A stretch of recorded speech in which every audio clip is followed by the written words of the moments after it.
Hello बच्चों, let's read the question. The question says in the following figure L and M are two tangent. AB is chord making angle 60 degree with the tangent L. Then find the angle between L and M is. तो हमें क्या करना है, angle L और M के बीच का angle यानी ये वाला एंगल फाइंड आउट करना है। ठीक है बच्चों, तो इस क्वेश्चन को करने के लिए हम क्या करेंगे, की कंसेप्ट। अब की कंसेप्ट के अंदर हम क्या करेंगे कि फर्स्ट नंबर जो यूज करेंगे वो हमारा हो जाएगा alternate segment alternate segment theorem. Alternate segment theorem हम क्या करेंगे, यूज करेंगे। अल्टरनेट सेगमेंट थ्योरम यूज कर लेंगे। फिर सेकंड नंबर हम क्या करेंगे, हम जानते हैं कि जो हमारी रेडियस होती है, radius is perpendicular to tangent. ठीक है बच्चों, तो रेडियस हमारी क्या होती है, परपेंडिकुलर होती है टेंजेंट के। Radius is perpendicular to tangent. तो ये दोनों प्रॉपर्टीज को यूज करके हम इस क्वेश्चन को सोल्व करेंगे। अब सबसे पहले अल्टरनेट सेगमेंट थ्योरम यूज करते हैं। तो हमें क्या गिवन है, angle B A P is equals to 60 degree. ठीक है बच्चों, तो यहाँ पे ए पॉइंट के ऊपर टेंजेंट है, टेंजेंट और कोड के बीच का एंगल, ये कोड है ए बी हमारी, ए पी हमारी क्या है, टेंजेंट। तो इन दोनों के बीच का एंगल हमारा कितना है, 60 डिग्री। तो इसी कोड के कारण टेंजेंट और ये जो कोड के बीच का एंगल है, इतना ही ये ए बी कोड क्या बनाएगी, अल्टरनेट सेगमेंट पे इतना ही एंगल बनाएगी।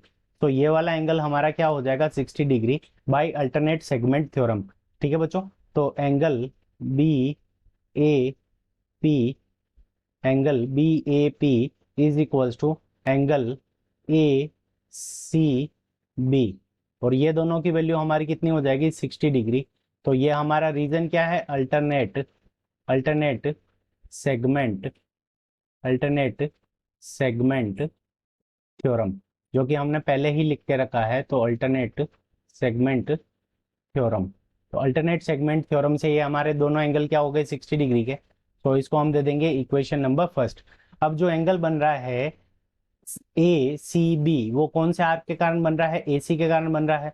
तो अब हम इन दोनों पॉइंट को अगर हम जोड़ दें, ए को बी को, अगर सर्कल के सेंटर ओ से, so angle A O B is equals to, ये हो जाएगा twice of angle A C B.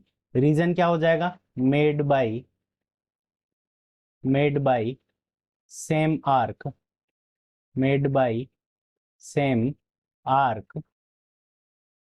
A B made by same arc A B at centre.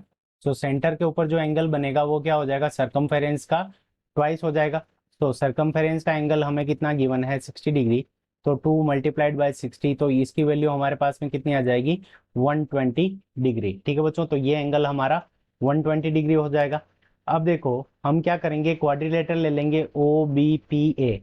तो in quadrilateral O B P A, O B P A के अंदर हमारा क्या हो जाएगा, angle O plus angle B plus angle P plus angle A is equal to, ये हमारा क्या होगा, इन सब का सम कितना होगा, 360 डिग्री। अब देखो A B and O B, ये दोनों क्या है, रेडियस है। तो ये वाला जो पूरा एंगल होगा वो हमारा 90 डिग्री का होगा, ये वाला पूरा एंगल भी हमारा क्या हो जाएगा, 90 डिग्री। एंगल ओ की वैल्यू हमने कैलकुलेट करके रखी है, वो कितनी है, 120।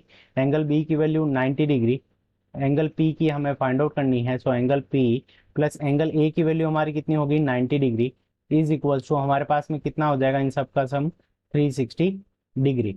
अब 90 और 90 को ऐड करेंगे तो 180 के साथ में 120 ऐड करेंगे, तो angle P is equal to क्या हो जाएगा, 360 minus 300, 360 degree minus 300 degree. So यहाँ पे angle P is equal to हमारे पास में कितना आ जाएगा, 60 डिग्री। तो 60 degree is our correct answer. So option C में गिवन है, so option C is the correct answer of this question. I hope you understood it well. Best of luck. Thank you.